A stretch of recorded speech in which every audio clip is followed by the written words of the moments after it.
Hello and welcome to Real Chat with Kat, the podcast dedicated to igniting your entrepreneurial spirit and empowering you to conquer new horizons. In this podcast, we chat with inspiring entrepreneurs on their journey to success through some amazingly insightful and expansive conversations. These episodes thrive on thought-provoking chats where our guests fearlessly explore their path to success, sharing their experiences, failures, and triumphs. No topic is off limits as we deep dive into the talked about and not so talked about pieces it takes to build a business, overcome limiting beliefs, deal with personal struggles, and everything in between that shapes our lives and our businesses. I'm your host, Kat Polsinelli, creator and founder at The Lotus Effect, where we believe that success is not just about strategies and tactics, it's about cultivating a powerful mindset and creating customized business operations that align with you and your true purpose. Whether it's mastering time management, improving productivity, enhancing leadership skills, or simply fostering a growth-oriented mindset, we'll provide you with the tools and strategies to flourish in both your business and personal life. I'm so excited to have you join us today in this episode, so get ready to feel empowered and inspired as we learn together and from one another on how to rise above challenges, break through limitations, and unlock our full potential. Let's dive in. Hello, and welcome everyone to Real Chat with Kat. I'm so excited to have you all join us today on this episode with my amazing guest, Miss Dena Farash. Let's see if I got that. Yeah, okay. Sorry, you guys. Her and I were having this whole discussion and I kept pronouncing her name wrong before we got started. So Dena, it's so nice to have you with us today. Tell us all who you are, what it is that you do, and how you got into it. First and foremost, Kat, thank you so much for having me. I am so excited to open up this conversation with you. As you said perfectly, my name is Dena Farash, and I am the founder of a community called the Mindful Mom Revolution, which is a supportive space for mothers to work on becoming the best versions of themselves. However, what I really do is work in digital marketing. I like the nice, pretty word though. Well, it's interesting being an online entrepreneur, being a virtual entrepreneur. There is the way I show up to be of service to my audience, but the truth really is the crux of what I do is perfect what I do online. And that is about thinking head first into all things digital marketing. Yeah, and I love that. So now how in the heck did you get into the world of digital marketing? And then how did the mom piece become like your sanctuary for that? A good question. It's interesting. I have been in and out of the online space for probably about 15 years. Around that time, I was a personal trainer, and I was always attracted to the ability and the opportunity to leverage my time and grow my money expansively. And so even at that time as a personal trainer, I had created online programs. This was before online programs were even a thing. I was using one of the first big backend softwares called Infusionsoft. And I was so early even in Infusionsoft that I got to do my build out with the founders, which was really cool. So I've always been attracted to the fact that I could share my knowledge and information in a way that allowed me to leverage, like I said before, my time and my financial goals. So I've been in and out with one foot in and out for many, many years. Once I became a mom, though, my focus shifted, my area of service shifted toward mothers. And really, I allowed myself to transition from one place to another. The Mindful Mom Revolution came out of necessity for me because I kind of lost my mind in motherhood. And I needed a lot of things to hold me accountable, to keep me working towards creating the best version of myself. And I needed community. So I wound up creating it on a whim. And then when I saw that there was a need, I saw that other women were responding. It grew and grew and grew. I love that. And I totally understand the mom perspective of losing.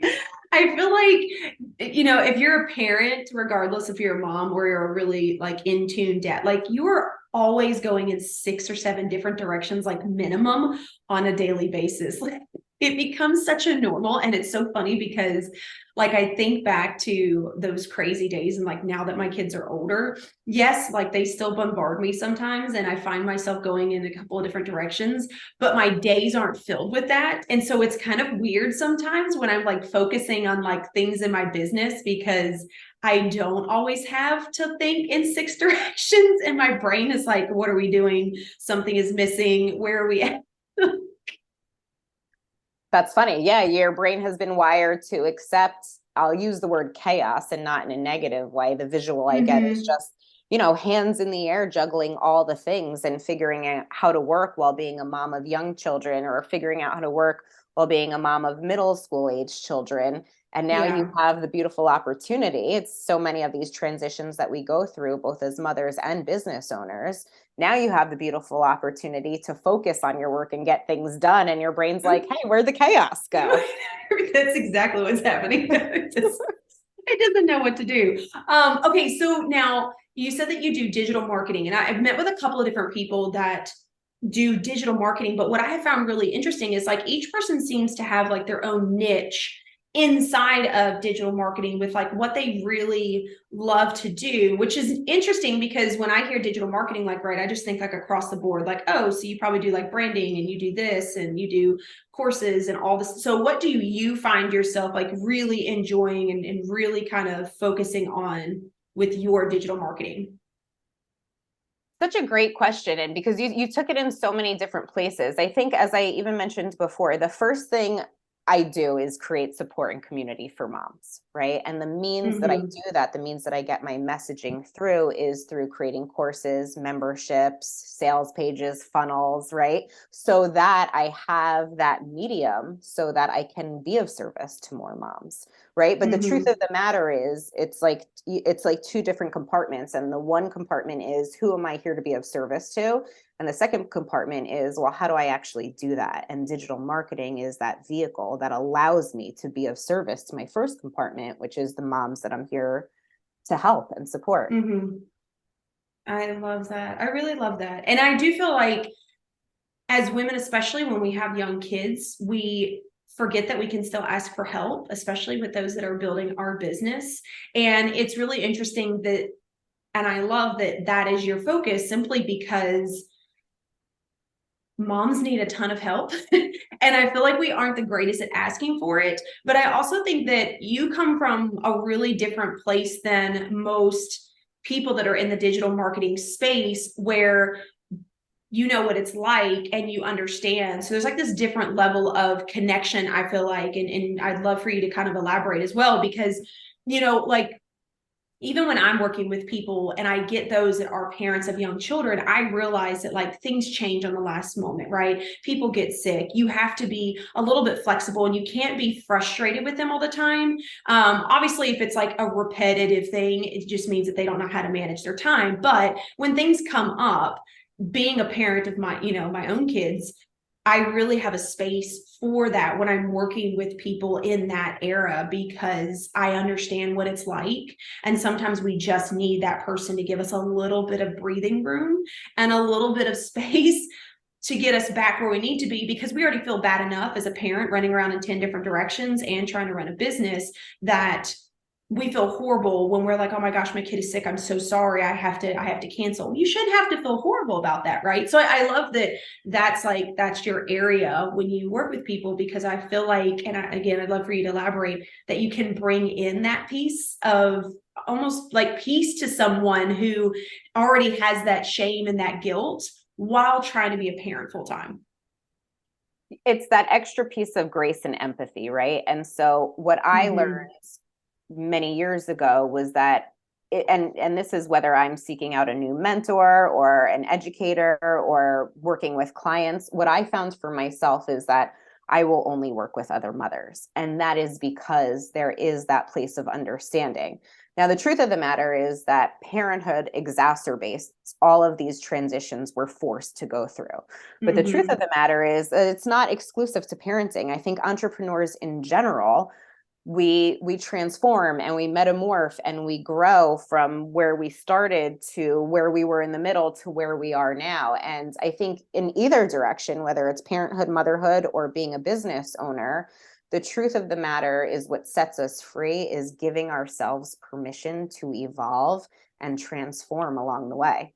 I like that one. Yeah, definitely. And it is interesting that you say that, because I don't think that when we're in the process, we necessarily think about it. But like now looking back to where my kids were younger and like all of the stages and things that I've been through, that they have been through, and like where I'm at now, there is this huge evolution of who I was to who I am now. And my parenting style has also changed as well. You know, when you're dealing with those that are very young to where you finally get to your teenage stage to trying to send them off on their own.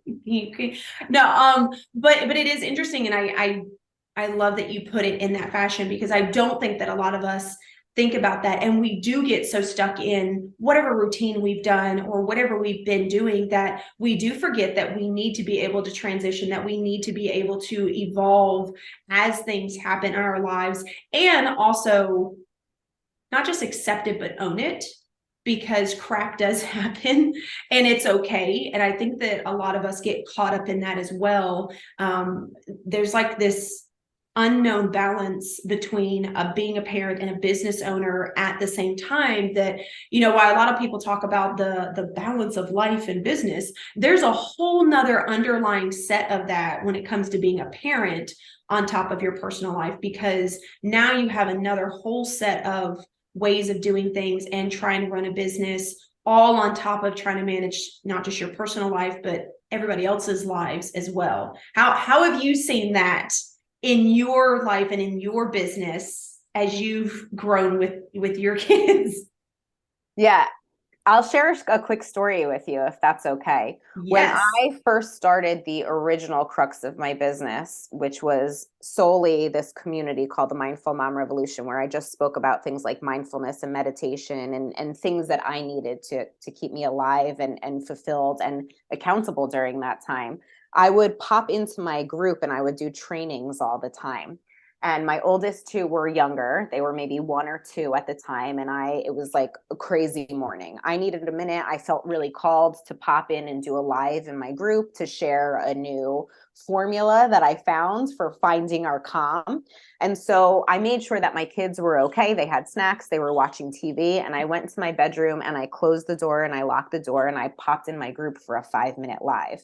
Now, if you have young children, or even if you don't, you might just be able to empathize. The second I turned my back on my children was when they needed everything from me. And the truth of the matter is they were safe, they were secure, everything was fine, but they knew that I wasn't physically accessible. And so as I'm doing this live training about this calming technique for moms, my children are banging on the door, screaming at the door, freaking out.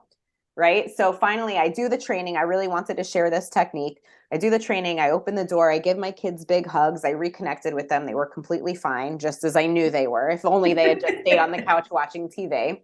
Right. I shut my computer off and then I came back a few hours later. And one of the comments from one of the moms in my group was, Dena, I can't believe you did this while your kids were screaming outside the door. I don't know how you work like that. And I was like, oh, totally taken back. And I had to assess the comment and I had to assess who I was and what I was doing. Because the truth of the matter was, I didn't start my business as a subject matter expert. I started my business on a whim because it was something I needed. And so I would fill my space with expert advice and I would bring in parenting experts and best-selling authors and all these wonderful things to speak to the women in my community. But I never identified as an expert. I was just kind of this community leader. And so when I was reading that comment and I was feeling triggered and judged and all of those things, I had to remind myself, I'm not here as an expert. I'm here just as you are. And I didn't start this group because I knew what I was talking about. I started this group because I needed it. And it grew from that place because it turns out there were other mothers, there were other women just like me who also needed that place of connection. But I was called out instantly for not having that quote unquote balance. And what I've learned throughout my tenure and what I teach to moms is that balance isn't a thing. We're just constantly seeking it, right? It's this it's this external ideal that nobody can define, but it just keeps us on this cycle of seeking things that are outside of us and not taking ownership for the things that are inside of us. People are always going to not understand where you're coming from, whether it's as a parent or an entrepreneur, and you just have to give yourself permission to do it anyway. Yeah, I love that. I mean, 100%. Like, I'm so behind that. And it's interesting too, because, I talked about this. I've talked about this in several podcast episodes as well, as this work-life balance. And I'm right there with you, especially when you have kids. Like, it doesn't exist, right? And I do that when I work with my clients. Like, I teach an ebb and flow, right? Like, you have to be able to do this at sometimes and then understand that there may be times where you have to come back. And if you can structure your schedule to that effect and know that, like, okay, this is what I have today, but if something were to happen, like, these are the things that I can move later, like once my kids go to bed and I can do a couple of hours, right? Like, being able to do that, in my opinion, takes such a load off stress wise and the mental capacity that we have to hold on top of being a parent and running a business, versus trying to structure your days where you're like, okay, nobody can bother me from this time to this time. And then, like, afterwards, it's just family, right? And for some people that may work. I know that when I worked a regular job, I worked in the medical field, that my poor kids, my days were so structured that, like, every day I went to work, when I came home, it was dinner, it was homework. And then when they finally went to bed, I did online schooling because I put myself back into college. And then it was on the weekends, it was, Friday evenings, because sometimes I got off early. Like, that's when I tried to do grocery shopping. And like, I literally had my entire area laid out. Like, okay, I have to hit these 3 stores. So we're going to start here and go this direction because it makes a big circle and I can get back home, like the whole 9 yards. And so when things didn't go according to plan, like, I would lose my shit, right? Because one thing would come out of line. And what I realized, down the road, and a lot of that I've talked about this before, I think came from the abuse as well, and just like having some type of control in my life. So that's what caused that, like, over structured schedule. But looking at it now, like, it got me through what I needed to do. But as I started to realize, like, oh, it's okay for things to do this, or it's okay if the dishes don't get done at night because I'm exhausted, I can do them in the morning. Like, as I started kind of leaning into that things, it's not laziness, which I do think that a lot of people tend to formulate that around there. If it isn't done right in the moment, then I'm just being lazy. It's understanding that it's okay, right? Like, it's not a do or die situation. And we do it with our kids, right? Like, I know when I'm on my podcast and things like that, I'm like, do not touch my door unless you are dying. But it's the same way with, like, doing the dishes or working with something in your business. If you know that you have a few things that have to be done. And I always try to clarify that with people. So I'd love your intake on it as well. And that doesn't mean your entire day, right? Like, yes, you have a list of things to do. Pick out several of those things that are a must to move your business forward. And that way, when you get those done, you can celebrate that. And that's the other piece, celebrate that. Like, actually celebrate that you got it done. If your whole list didn't get done, but you've got the things that are moving your business forward, then congratulations, you're doing better than what most people are doing in their business. And it's okay to find time to fit in those other pieces. Right? Obviously, we don't want to make it a habit, but it is okay to find time to fit in those pieces. I've blocked off a whole day before because I felt like I was just getting behind in the little things that I needed to do. So I just blocked off the whole day, and that day was just catching up on things, right? And that was so much easier to do than to try and schedule every little thing in. And then when I didn't get to that entire list, feel like crap because I'm not completed, right?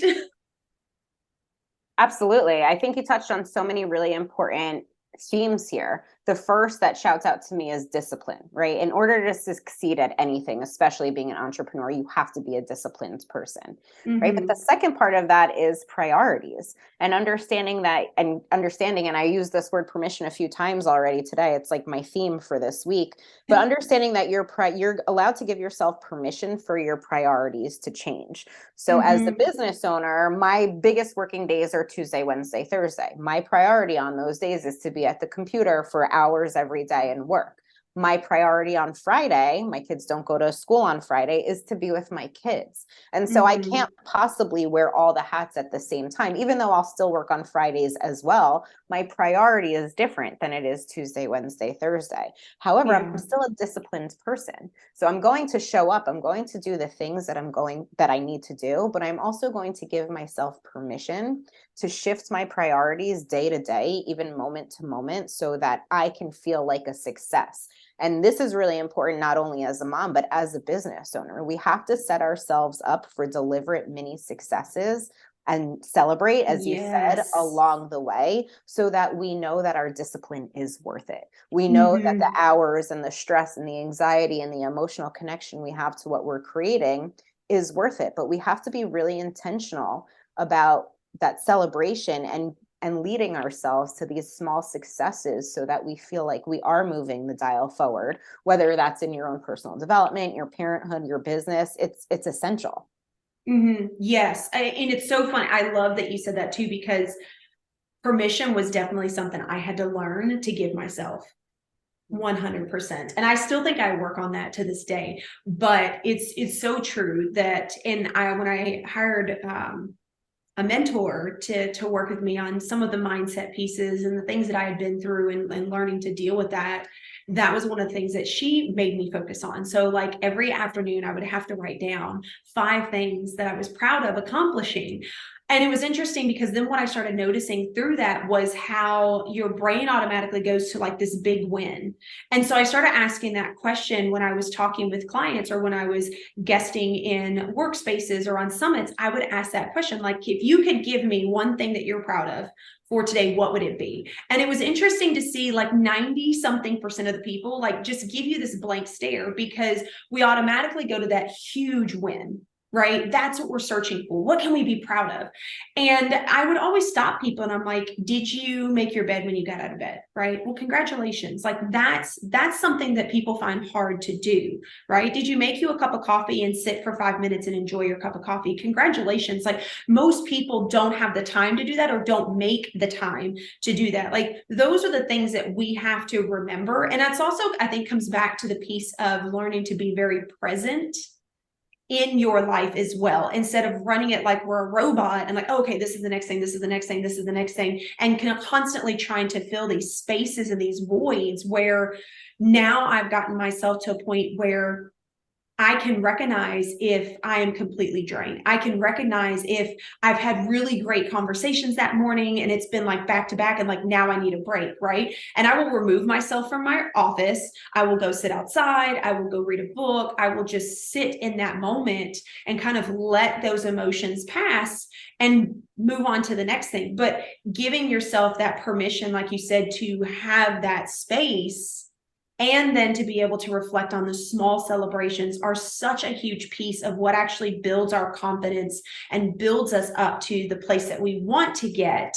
Whereas you do see a lot, especially on social media. I know I go back to this a lot in my podcast, but social media destroys a lot of people's confidence. It destroys a lot of people's courage. It destroys a lot of people's self-image because we are always looking to be like that person that we love to follow that's online, right? That for a lot of people, right, having things perfect or having things correct as possible is a big thing for them. But what you don't see is all of the crap behind the scenes that took them to get there, or all of the edits that had to be done, or how many times they had to redo something. It's one of the reasons why I don't edit my podcast and try to fix it and make it perfect, because I used to be a recovering perfectionist.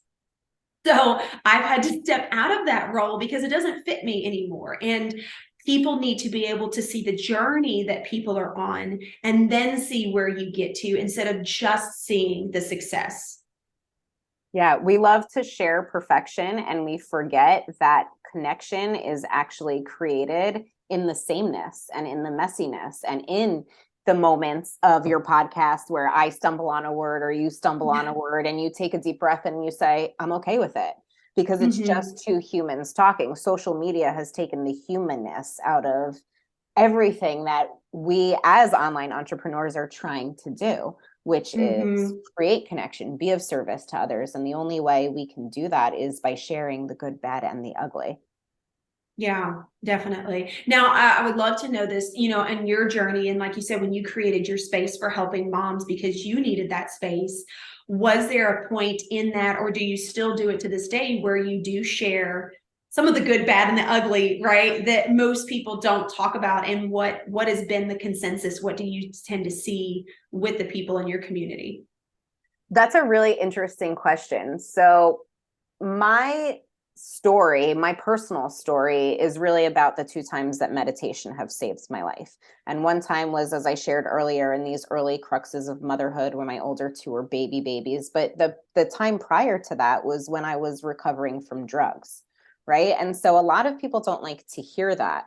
It's interesting. Mm-hmm. I tend to have a lot of Christian women in my community.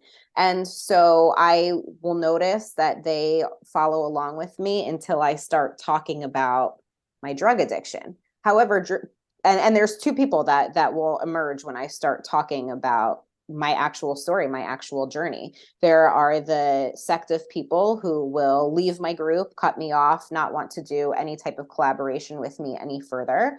And there are the type of people who will reach out to me and thank me for sharing because they see the sameness in them. And I don't believe in sharing my story from a place of shame, right? Because when we feel Mm-hmm. shame around our story, we don't share. And true connection happens when we find the courage and the bravery to share. And so I don't feel shame for the choices that I made 15, 20 years ago, 25 years ago, forgetting how old I am, because it led me to exactly where I am right now. And I know if I can be brave and courageous enough to share my truth, it can impact somebody else's life in a positive way. And that's truly what this is all about. Whether I'm working with Mm-hmm. moms or in digital marketing or however I'm identifying in that moment, the reason why I think so many of us do what we do, especially in the online space, is to share hope, is to share inspiration, is to let people know that they're not alone on these journeys. But we can't get to the pretty parts without the ugly untangling along the way. And Yeah. everybody has a story that involves trauma. Everybody has a story that involves moments that they might put under that shame umbrella. And so when you are somebody who can rise and share these things with bravery and courage, you open up your own heart, but you open up the pathways of communication to really make a positive impact in people's lives. And there's always going to be people who resent you for it. And there's always going to be people that applaud you for it. You just Mm-hmm. need to know that what you're doing is aligned with your truth and that you're sharing it for a pure intention, which is to help support somebody else. Yeah, yeah. And I appreciate that so much, for you sharing a piece of your story about that as well. Because, that's something that I talk about a lot. And for a long time, I agree with you. There was a lot of shame and guilt behind it, especially being a mom and, telling people that I was in an abusive relationship when my kids were younger and going into some of the conversations of some of the things that like my oldest one went through because it wasn't his father. And so it became a point where he started singling him out. And that took a really long time to get over that and deal with it. But it is like you said, if we get past that point and understand that everyone has a journey, like everybody goes through shit, whatever your size is, right? Some bigger than others, some we fall flat on our face several times before we realize the direction that we want to go. But that is what gets us there. And there's also this deeper understanding for others that are on that journey that I do feel like a lot of people crave and want support on so bad. When I came out of my abusive relationship, I didn't talk about it for a really long time. Like no one knew about it when I was going through it.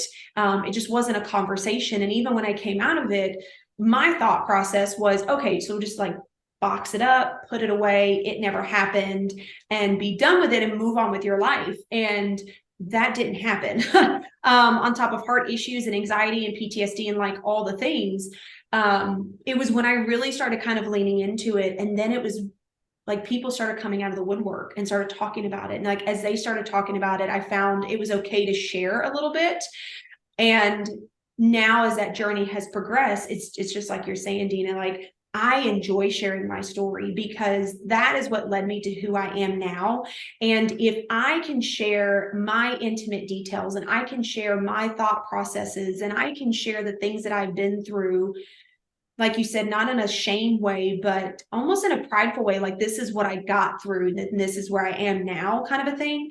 I do think that it helps so many people that are fighting silently, that are in this little hole of their own, that are trying to reach for whatever they can, but they just don't want to ask for help.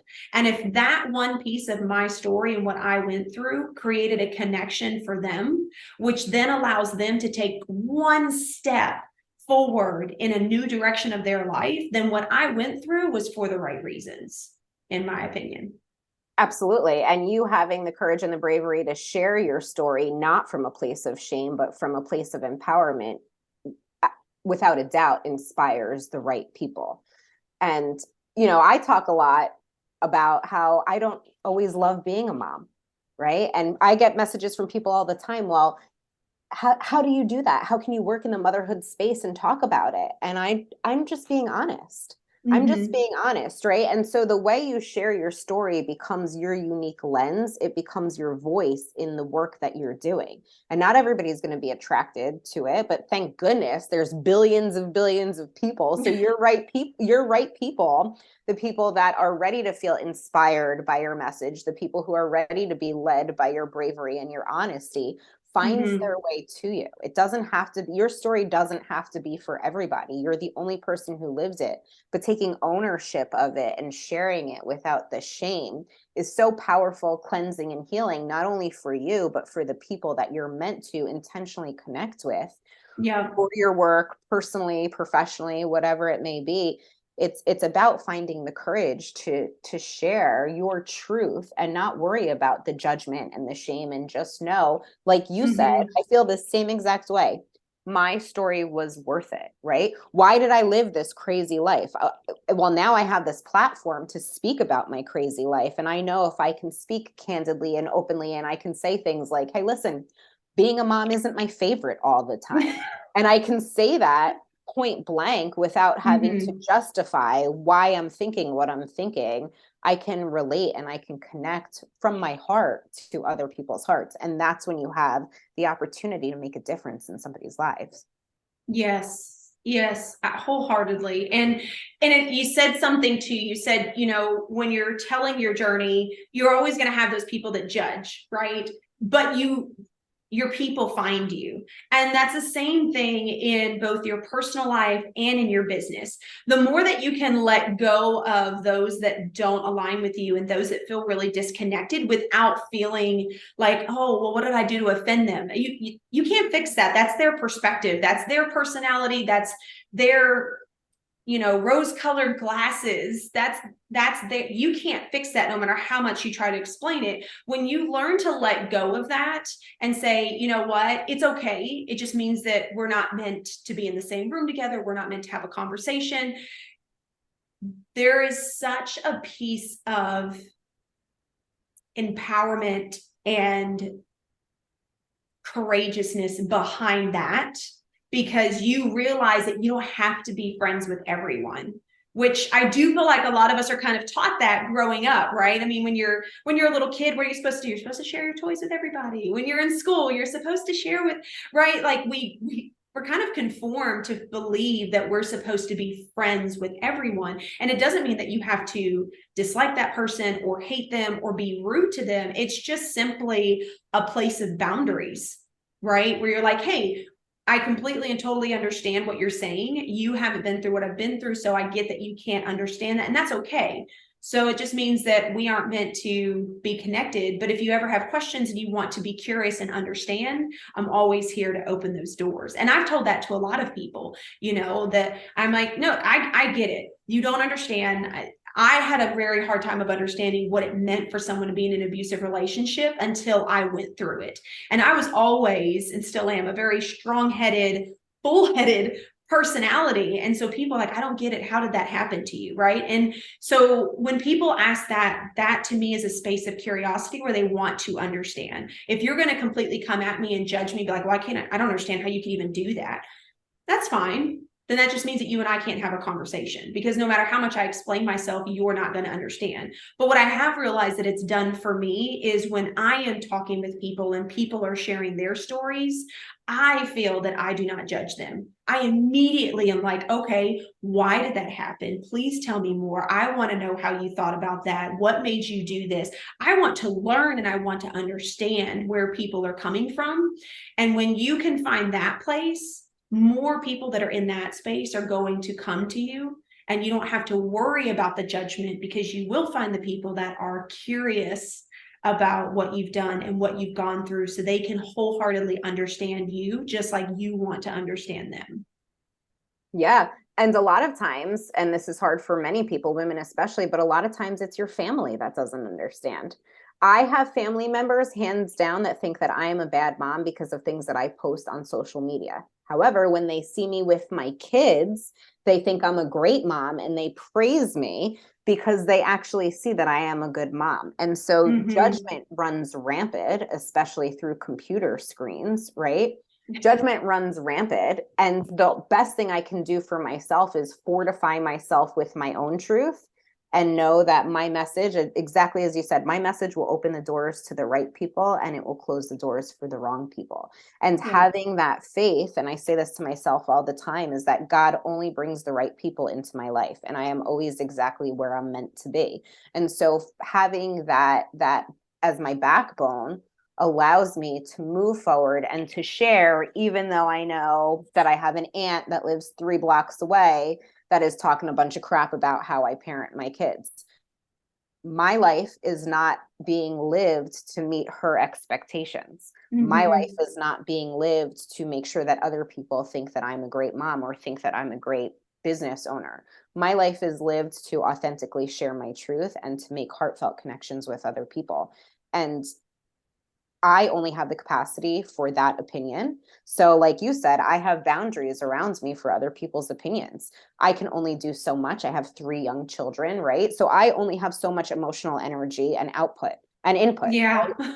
And so if I continue to take on, if my boundaries and my barriers are low and I'm taking on the opinions of what other people think about me or think about what I'm sharing, I'm dragged down by everybody else's, and I'm not allowing myself to show up authentically in my own work and make the impact that I'm here to make in the world. Yeah, definitely. And it almost kind of like reverts into your life and those frustrations and all the things that you're dealing with, because you keep trying to make other people satisfied and happy, starts to pour into how you parent your kids, how you have conversations with other people, how you run your business. Like, it does start to spread this effect in it if you spread yourself too thin, and that's a huge piece that I don't think a lot of people pay attention to, is understanding where you emotionally and energetically lie in your business and your life. And if you are having a day where it is hard for you to even sit down and think in front of your computer, maybe that is your body telling you that you should take a break.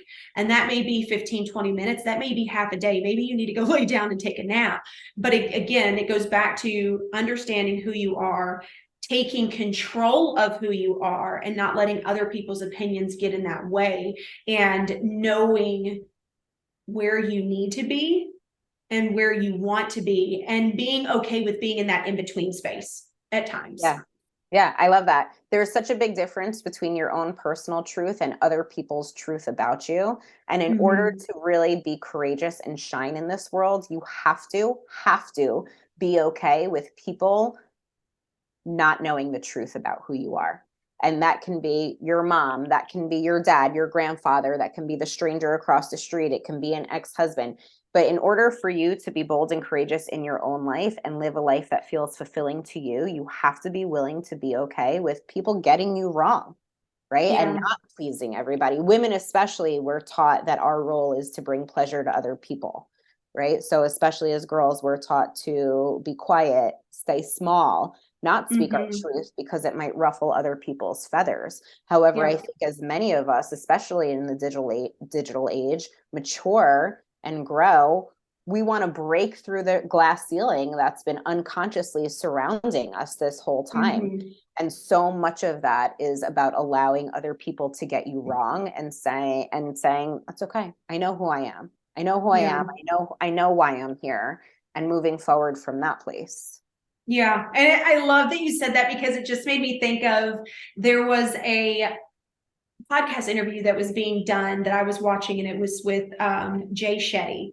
And I've come to really, really love his stuff. And one of the things that they asked him was, what is one of the things that you pride yourself in now that you didn't before? And he said, I pride myself in not being understood. He said, I used to always search for people and want to be so understood. He said, but I actually pride myself in not being understood. And like, I accept that, and that's who I am. And that, to me, like, it stuck so hard, because especially as women or people that are very nurturing, I feel like we are always constantly trying to get people to understand us, just so that we can help them and however it pleases them. But like you said, you can't make everybody understand who you are. So learning to be okay with not being understood is like this huge piece of power that no one can ever take away from you when you get to that point. And it also brings this like aura around you that other people tend to notice. And yes, like you said, it's going to push some people away, but that's okay, because it really does kind of like part the seas, and whoever is meant to be with you is who is going to come into your life. And those that aren't, like, it's weird how they just kind of like slip out. Right. Like, I know I've gotten to know some people, and we've had like great conversations, and then like all of a sudden they're just kind of gone. And I'm like, you know what? I guess it was meant to be, right? And that's fine. And I have no judgment against them for that. But it is interesting how when you step into that and you own who you are, like you said, when you own your truth, it's something that no one can take away from you, which is, to me, is like the ultimate empowering piece that we're all searching for. I agree completely. My curiosity goes to just wondering how much more free you could feel if you acted solely from this place within and not worried about the feedback from without. Mm-hmm. Yeah. I'll share with you, because I know that this podcast is really for entrepreneurs. I'm about to blow up the framework of my entire business, right? I've been mulling over for the past few weeks, and I am completely shifting the dynamic of my business to only super low ticket offers, right? And that is terrifying. And people in the online world do not understand what I'm doing.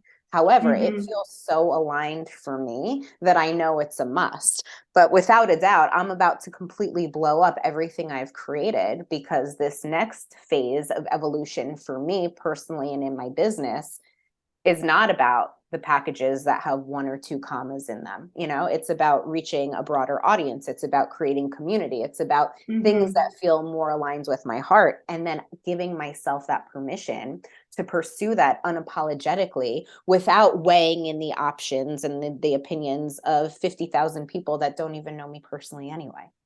Yeah.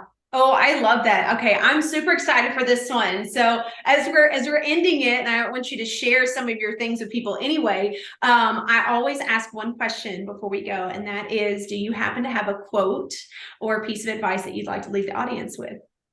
So many good ones.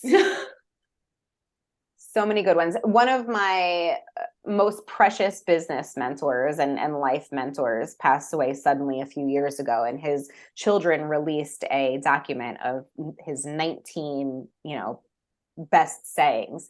And so I'll share just two of them real quickly. The first one is, if you cannot figure out a solution, it is not a problem, right? So if you're racking your brain for a solution for something and you cannot figure out a solution, it is not a problem. Just accept it.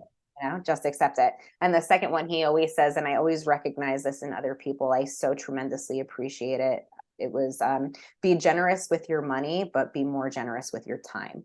And so I think in this world where everything is digital, it's judgment, it's social media validation, all of these things, it is so precious and genuine to have a heart-to-heart conversation. It's so precious and genuine to think of somebody else. And I know I thanked you off before we started recording, because there have been multiple instances where you had thought of me. And that little piece of recognition, that little effort and time that you put in to making connections for me means the world. But what you were doing without maybe coining it at the time is you were being generous with your time. You were going out of your way to make another connection based on your ability and your willingness to create collaborations and connections with other people. But it's a generosity of our time. And that to me is the most impressive, genuine thing that anybody can do in any business, is actually care about somebody else enough to give them 2 minutes, 2 seconds, 20 minutes, 2 hours of your time. Yeah. Oh, I love that so much. Like that one is going to have to go on my wall because it is true. And like thinking back into, because you're right, I didn't think about it. Like to me, it's just what I do. And I love to make connections and I love to help other people. But like I think about some of the times where I've taken off conversations or people have texted me, they're like, hey, can I call you? And I'm like, yeah, sure. And I move some things around to have that 30-45 minute conversation to just allow someone that space for them to get whatever is off their chest, or talk to someone that they know isn't going to judge them, that may be able to help them find a solution, or just let them vent. Like, I didn't think about that. Like that is like my space. And that you're right. That does make a difference with people. It is giving that time, right? Money is great. Value is great. Getting trinkets and special things are great. But you're right. It is time. And I think that a lot of us do crave that. And we do crave that one-on-one connection. Like you said, where somebody really genuinely cares or wants to help or just wants to listen to let you get it off your chest. Yeah, absolutely. I think you never know in this world when 2 minutes of your time is going to change somebody's life. And something I teach my kids regularly, and I think so many entrepreneurs are in it for a very similar reason.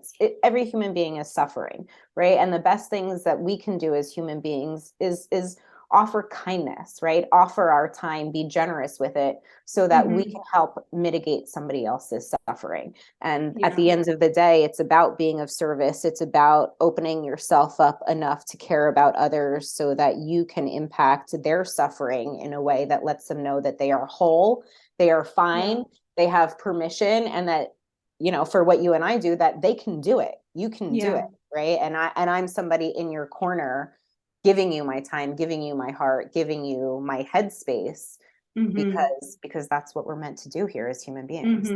Oh, that's like my favorite.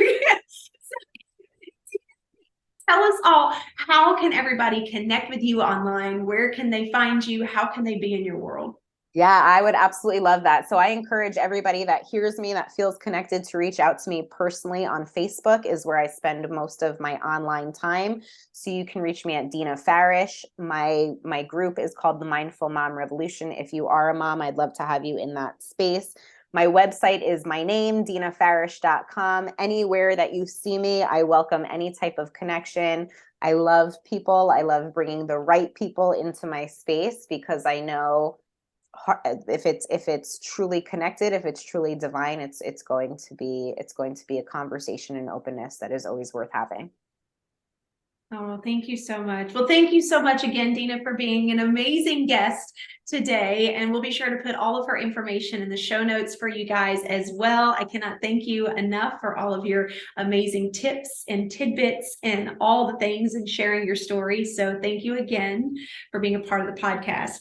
To everybody else that's out there, I hope you guys got some amazing takeaways and tips and pieces for your own personal life or your business. And don't forget, until next time, do one thing positive for someone each and every day and see the difference that it makes in your life. So until next time, have a fantastic day.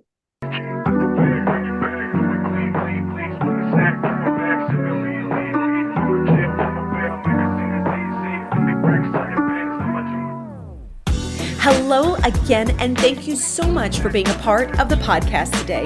If you enjoyed this episode and it brought tons of value, we ask that you please share, like, and subscribe.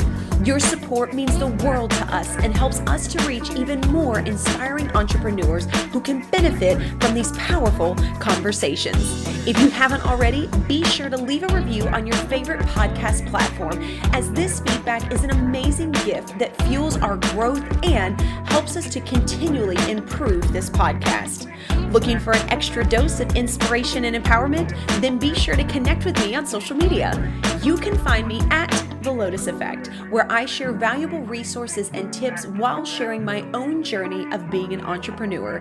And if you're interested in learning more about my coaching programs and services, be sure to check out my website at the-lotus-effect.com. Once again, thank you so much for being a part of Real Chat with Kat. Your presence and support makes all the difference. Remember, whether you find yourself in the depths of the mud or on the path of growth, we all have a unique journey. And just like the lotus, some of us start in the dirtiest of mud, yet as we rise and grow, we blossom into something beautiful, unique, and truly one of a kind. To all of my visionaries out there, keep rising and growing as you create your own Lotus Effect.